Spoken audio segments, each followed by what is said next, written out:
we do. The main component here is making sure that students know the new reality about how things are going to be handled and keeping them informed about how you're going to adjust things in the classroom, and reinforcing that. So what we're going to talk about first, I'm going to talk a bit about some teaching techniques, understanding asynchronous versus synchronous delivery, and then strategies for delivering lectures, handling office hours and student questions, some things on group work, as well as you've got some stuff you're going to talk about labs. Briefly, and then getting into the demonstrations, and then questions and answers. And I'm hoping I'll zip through some of this preliminary stuff and we'll get through this, because I'm suspecting most of the things that we can be helpful with are really the question and answers to really address what you guys have as individual issues, such as chatting with Chen about presentations and how to adapt to that. But again, we'll get there as soon as possible. So asynchronous versus synchronous delivery is the first thing I just want to touch on, because it's really important to, when you're making these decisions, think about what your objective is and what you're trying to achieve. So synchronous is trying to emulate the real-time classroom situation in an online platform. And that is definitely the pedagogically preferred way of doing it. And I would also suggest, in this time where we have a lot of uncertainty that the students are dealing with, for them to have some sense of normalcy in their schedule, and have that kind of personal contact and have some feedback wherever possible. Synchronous is preferred. So it allows real-time delivery. It definitely allows timely responsiveness to students and their questions. It supports students with the classroom-like structure and is more pedagogically favorable. However, asynchronous, or pre-recording things and allowing that to go up for students to access, is definitely a useful strategy, especially when dealing with large numbers. It requires a lower bandwidth of internet services, and one of the main concerns that we heard in the meeting is whether or not that the UBC server system is going to be able to handle the amount of people that are going to be using it all at one time. So if you're having difficulties with that, going asynchronous can help mitigate that. Also making sure that students have some level of flexibility, because again, we don't know what they're going to be dealing with in terms of their own lives. And so making sure that they have access to this material when they need it will be useful. Then finally, allowing for more self-service and preparing things ahead of time. So whenever I have seen this done effectively, it's usually a blend of asynchronous and synchronous. It's not really feasible for one to go completely synchronous, but at the same time to go completely asynchronous kind of removes you from the situation in a way that isn't really helpful to students. But this does not have to be polished video editing in the time of YouTube, where people are doing vlogs and whatnot. Students are not necessarily expecting it to be super polished, especially in these situations. So just to be able to do the kind of quick and dirty, say, overhead calculation video so that you can post the video up and not have to worry about having a fancy intro and outro is totally fine in these kinds of situations. You can always edit them later, but really it's about getting things done. So basic options that are available are the pre-recorded slide presentation or screen capture with a voiceover and possibly even a face insert. That can be done with Camtasia, among other kinds of software that Ray is going to show, as well as the hand-drawn notes, which I know is probably preferable for a lot of the calculation kind of things that you're doing. And then again, you can probably do that with a face insert, or of course the live online sessions with Collaborate, Zoom, Skype, or something like WebEx. What I'm going to try and do with most of my classes is synchronous, because it is preferred, but it is absolutely possible with Collaborate Ultra to be able to record the session as you go, so that if students are having issues, you can have that asynchronous option for them as well as the synchronous option. So when you're going in and starting that session, you definitely have that opportunity. But when you're doing this, there are a variety of things you want to be thinking about. Number one, are you going to be sharing screens with your PowerPoint and doing that kind of lecture? Or are you wanting to be able to write on the whiteboard at the same time? And Collaborate does have a whiteboard. One note of caution though, if you try to erase something, it erases the whole board. I haven't figured out exactly how to do the selective, so be cautious about that. Chat is one of the most useful tools for making sure in a synchronous situation that your students are going to be engaged. And if you have how many of you guys have TAs that you want to be using with your, okay, none? I was going to say, if you have TAs, using them as moderators in chat can be useful, but if you're the one running the show, it does take some negotiating, getting used to watching both the chat and your discussion. Just narrate what you're doing as you go to the students so they know if there's like a silence that, okay, I'm just going to look at chat here for a second and see if there's any questions. Just keep them apprised, so rather than having the full silences. Directed responses from students can be really useful via chat. If you have, say, groups of students that are supposed to be presenting in some way, shape, or form, having a representative do that. Using the emojis, such as a thumbs up, just to say, hey, can you see my screen when you're doing technology differences, can be extremely useful just to get quick responses for sound. But it's really important to make sure that you are keeping an eye on it so that if there is any major issues, that they're being addressed. Asynchronous, definitely good for uploading to mitigate mass use of system. I think that you want to make sure that you have some form of a script to limit editing. I know the first couple of times I was doing videos, I tend to consider myself pretty adept at talking off the cuff to my students. But when you don't have them in front of you, there's going to be a disconnect and it's going to sound more canned than it ever would before. So having some form of script so that you know what you're going to say, it helps limit editing, it helps it sound more coherent, and that can be really useful. Also, I do highly recommend including the face cam wherever possible, because that human connection that gets lost and seeing your facial expressions can add to that kind of engagement, even though it might be a little weird to see yourself on video when you're teaching. And then, of course, using your phone camera. We don't need to have fancy cameras to do the kinds of handwritten notes that you sometimes, or cameras you see on YouTube and whatnot. They are really useful, but I would recommend, whenever possible, upload your videos directly to Canvas. But if you're having difficulties and the system is overloaded, there are ways of uploading to YouTube so that the videos are unlisted. So you don't have to have them necessarily publicly available, but then the student says, then you can set the link through Canvas so that they can get access to it, rather than it be Publicly available. Yeah, publicly available, and also too much bandwidth getting it up on Canvas if a bunch of people are trying to do that, because again, the one thing though is that rendering these videos can definitely take time if you're doing asynchronous.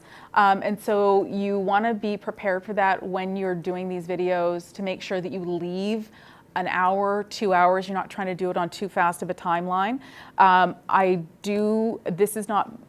have some notes from Yang from an email that we just got last night about how to speed up rendering if you're interested in that. But definitely try uploading these things at low use times to make sure that you're not overwhelming the system when everybody else is going to be. So if you can do it in an evening or earlier in the morning so that we're not cramming the system. How am I doing for time? Okay, I'm going to try and go quickly here. So the overhead videos, we're going to show you how to do that yourself. Ray has been so kind as to set up some, and have you got a few of them now, stands? As many as they want. Okay. So if we need those for people to borrow when they're doing their asynchronous videos, doing the overhead notes, we can do that. Again, you just need a cell phone or an iPad that has video capability, and you can do just fine production that way.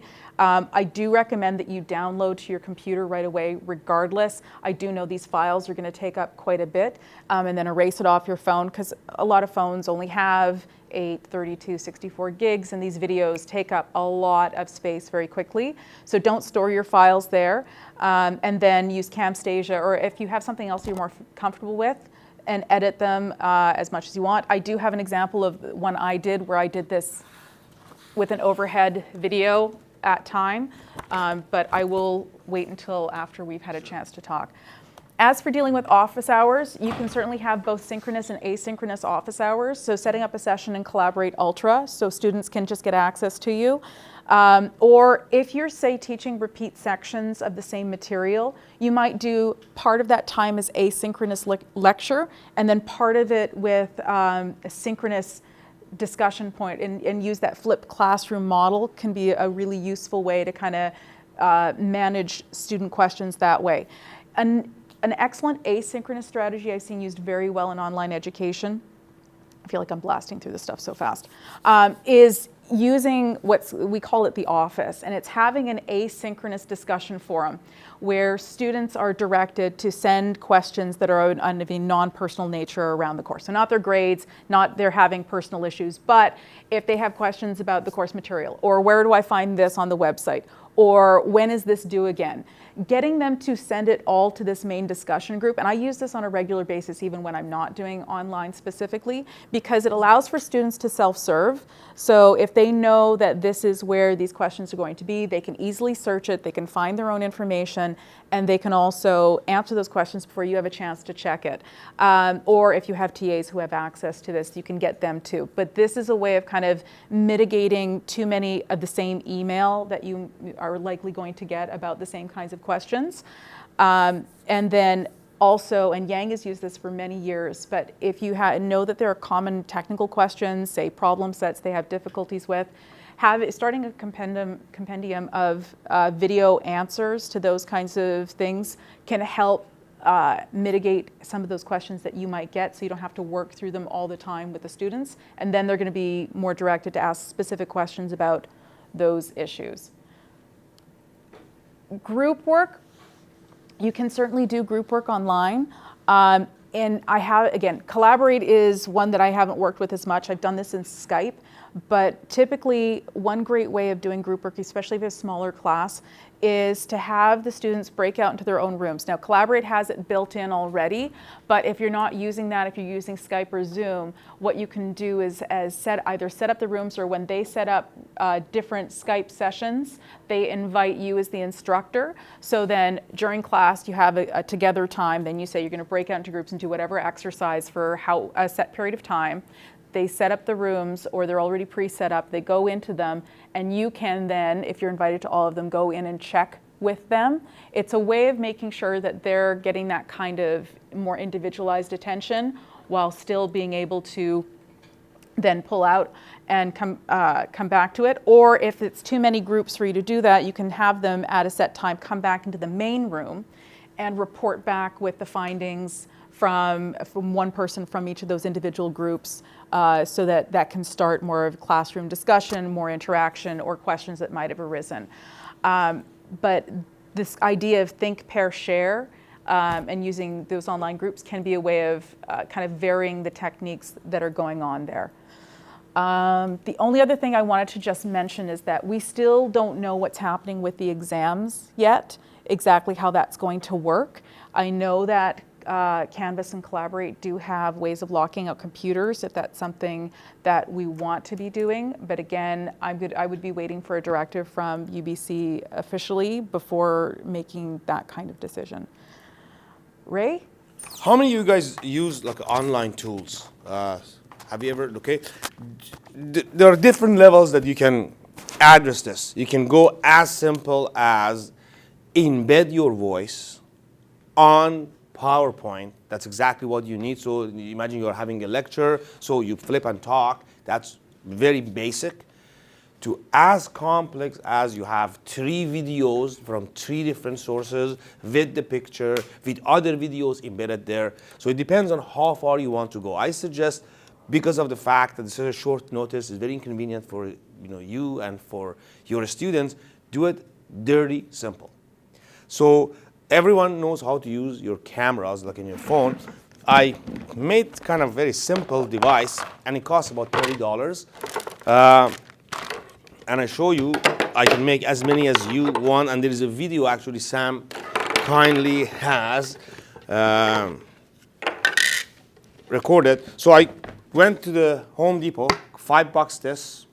You add few of these dollar shop backing, and I went all by ID half an inch. You can do 3/4, it doesn't matter, as long as all the same and they're color coded. Half an inch is purple, 3/4 is yellow, and then so on. It's just like a Lego. And make a hole, I tied in inside, outside thread. So I have 2 feet, 36 inches, 12 inches, and 6 inches. All I need to do, you connect it here. And then I have 90-degree thread goes here, just simply just a Lego. And then I use this 6 inches, for example. So how simple is this? I can use longer. And then I have this T-junction. I put a simple, again, $3, about 8 of these magnets. And I 3D printed this piece. You don't have to 3D print, just cut it. And now what we have is a simple stand. You can go both directions. You want to use your phone, you put your phone here, or your iPhone or iPad. Yeah. So make sure, in this case, don't put it, like, if I may. Yeah. So don't put it like this here. It's going to fall here in the center. What if you want to, yeah, please. And you can simply, is it good distance, Laura? Yeah?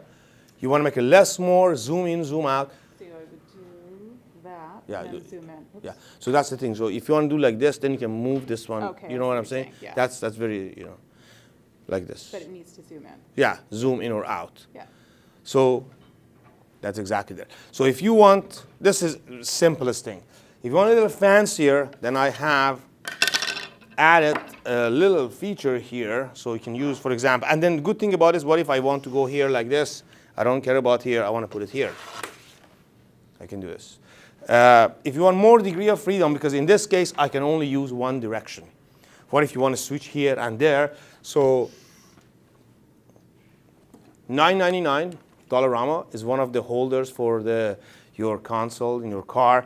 And again, what I did was 2 T-junction, so it goes like this, 90-degree elbow.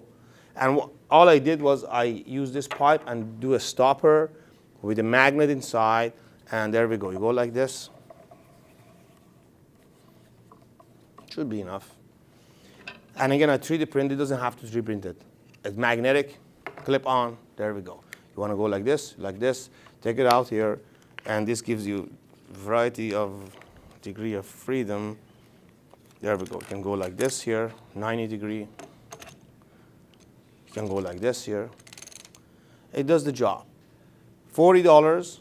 It took me a couple of hours to get all these, but now I can make as many as you want, 10 minutes. The most complex part is making a hole. That's it. And all done in Makerspace. This is available. I may make 2 or 3 of them. I have already some spare parts. Just be creative. If you want to make it longer, like if you want to have a larger space, you're demonstrating a lab or something, maybe you want this area, just you put this one here. It covers up to 1.5 meter by 1.5 meter. So this is for live demonstration. Something, any question about this? Is it, I'm sure many of you can do much better than this. This is like a really great 5 kind of like, but there's nothing fancy about this.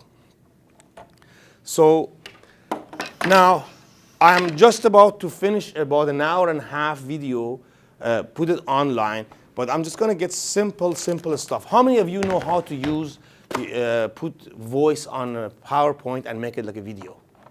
So I show that. Yeah, it's very simple. I mean,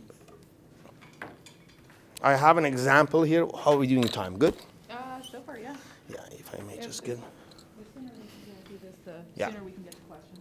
Yeah, so yeah, I just show you this one, and then the rest of them, they would be online. So imagine I have just a simple PowerPoint. I show this to a group of high school students, and I want to add voice on this. So simply, that's what you do in real life. You have a video, the PowerPoint, and you talk. Simple. You go here to slideshow. You go here, record slideshow. Click on that. 2 things you can do. Either you want to do from the beginning. There's a trick. I would explain to you. Or sometimes you click, you don't talk, and on that particular slide, you start to talk. So either way works. This one takes longer, but because you specifically talk about one particular slide, it's easier. But let's just do for everything from beginning. And you start record. You see now it's recording. So I'm talking, okay, here is design thinking, this. So before I advance to the next slide, that's the tricky part. I have to tell something. I said, students, please advance to the next slide. Otherwise, if I keep talking here, students don't know when they have to go and advance. And then I put this one here, I keep talking, and I go next, and I put this one here, and then you can use everything that you use in normal PowerPoint, and it's recording everything. So when I'm done with this, I stop it here, and you see what happens in these 4 slides. Each of them has this thing, and this is the voice. You see now it's recording. So I'm talking, okay, here. Yeah. This one, next one. I put this one here. Yes, please, Jonathan. You mentioned the laser pointer. Was there some way for you to point on that slide? You mean this guy here? Well, I noticed when you clicked their checkboxes, there was one for you. Yeah, you could, yeah, exactly. You could also use the laser, like, if you're using Surface. Oh, so it wouldn't record the mouse? You don't see the mouse or something when you record it? If you want to recording that one, then you need a screen captures software, which we talk about it later. Again, this is the most basic. If you have a little bit of luxury, then you go and install this software. It's called iSpring Suite. It's free for a month or so. This is 5 levels above this. You can do everything you mentioned that. So this sits on the top of the PowerPoint. It's about $700, but for 2 weeks, you're going to survive only 2 weeks for now. It's very, very useful. But I'm afraid many of us, this is not sufficient. So because of the fact that what if you want to actually show a software is running, some simulation. So what if that you want to have your voice plus your face, plus you want to have a video simultaneously? It gets more complex. For that reason, I highly advise you, spend a little time. Just wait an hour for me because I have this video running. I introduced 3 softwares, and one of them is truly the Ferrari. I use Camtasia. I've used actually as far as Flashback Pro is about $5,000 software. You use it for professional video. This software is called OBS Studio. It's a Ferrari and it's free. It's like a melody to my ears, So you can use this software, and I'm just giving you an example here. This is the software. At the same time, you can have 5 videos, you can have pictures, you can have everything, and you can play around. I don't want nobody sees my face. Then I go, I think it's Control H or G, I don't know. Yeah, I have to have it key here. It's so versatile, and I agree with Laura. It's just when you are there, your body language is about 78% of the communication. But students see you. When you have just a kind of a slide, it becomes so boring. Having your face add another 10%. And adding more features, it's going to make it almost as if you are there. So I will post this one. I explained it's such a simple thing. Just play, click, click, click. If you don't like that, there is another one which is 5 times easier. It's called Fast Stone. And I have actually the license. I can do it for you. It doesn't take too long. Finally, last but not least, when you are doing the screencasting, you have to be cognizant that you do need to use an editing software. How many times you cough and you forget something, that's okay. Use a good editing software, which I introduced in my video. Again, cut here, I don't need it, paste together. So spend another hour or an hour and a half extra. Technically you need to spend 5 hours for every hour of lecture. Here the same thing too. Some spend 50 hours, but spend a little extra time. Maybe for the first couple of lectures, go easy, but you will love it. I want to say this is inconvenient for everyone, but maybe it's an opportunity. because this is the trend for next 20, 30 years. They're not going to be me teaching. It's like so yesterday. So maybe that's the trend that we're going to go, and then maybe now this coronavirus, unfortunately, is a driving force for us to get to that direction. The Camtasia is, like, first of all, it's more professional. It costs money, but It's free with Universal. I know, no, but I'm for general speaking. But I didn't like it because it's a little more advanced. Okay, it's a little crazy. This is just okay. You go here, you select, you watch my video. Like for example, this hotkey. You know how to use hotkeys? This is the. No. I'm talking about this software. Like, have you gone? Like, for example, this is important. You just here go setting, hotkeys. Like, I want to see, for example, video capture. Okay, Shift G, Shift H. So if not often you want to have, like, even after about half an hour to see your face is boring. What about you bring it back and say, by the way, and then Shift G, Shift H. So you say that, by the way, listen to me. That's it. You can do all these things. So, for example, you want to play a video in Camtasia. It's very difficult to control the time. These things, it actually does. You for example, I did this here. Again, let's say I have a video here, and there's another multimedia. Do this one here. Shift A, Shift B. So I go here, and in the middle of this, Shift A, video starts. Without nothing, I'm going to do nothing. And then Shift B stops. So these things are, I found this is much more convenient. But you are right. In Camtasia, you can do same. But also, video editing of Camtasia is not easy either. Snugget, I have a better one in my video. It's called Fast Tone. It's much easier than a Snugget. So just 2 seconds, done. And that's what I want to introduce you that too. But again, it's if you want to do a little bit more, like, and again, you might say, I'm overwhelmed. Before you do, it's like driving. For the first time you started driving, how can I at the same time press pedal and do? And then it becomes such an easy things. And you just have to give yourself a chance, 2-3 hours, and you will love it.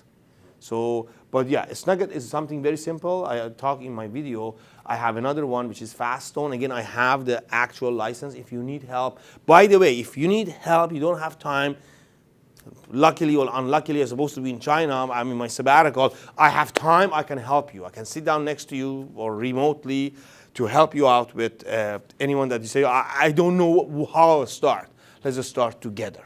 Do you guys know how to easily transfer files, even remotely, from your phone to your laptop? You can use Dropbox, or you can use iCloud or something. Even you don't need to even connect it.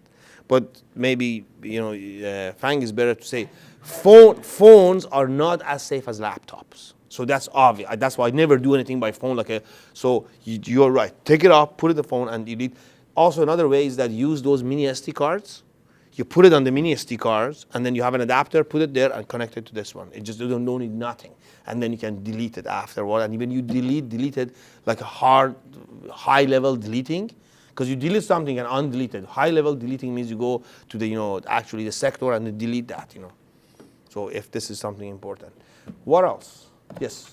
I was supposed to have a midterm on Thursday. Oh, that's a tough one, I know. And so, multiple choice, easy. I can do that. But how about numerical Yes. answers?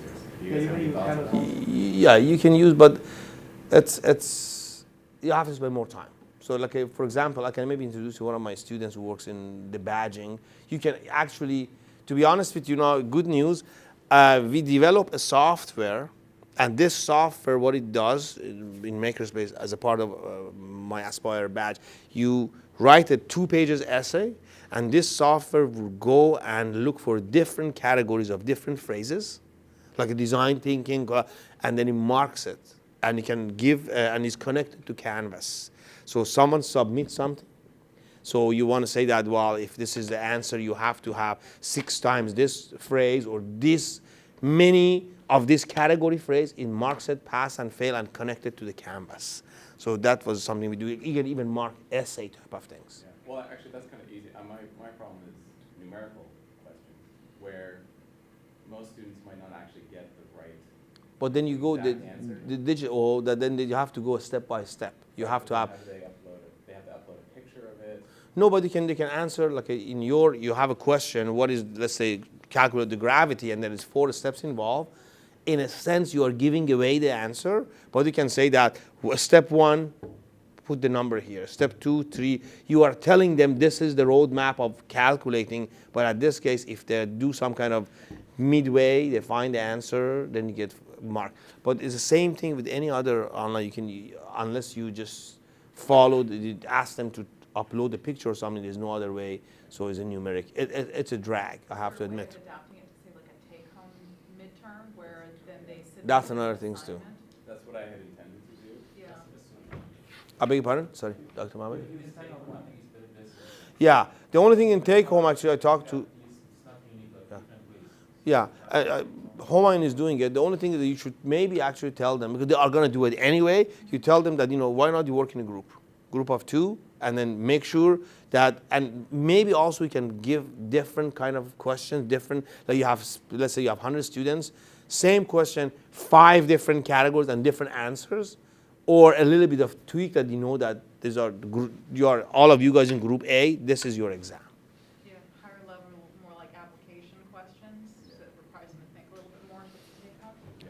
But again, that's tougher for you to judge in terms of where students are ready versus having. I think more important is the final exam. So we are not even know how we proceed. So, but that would be something, and I don't know. I think it may get much worse than before getting any better.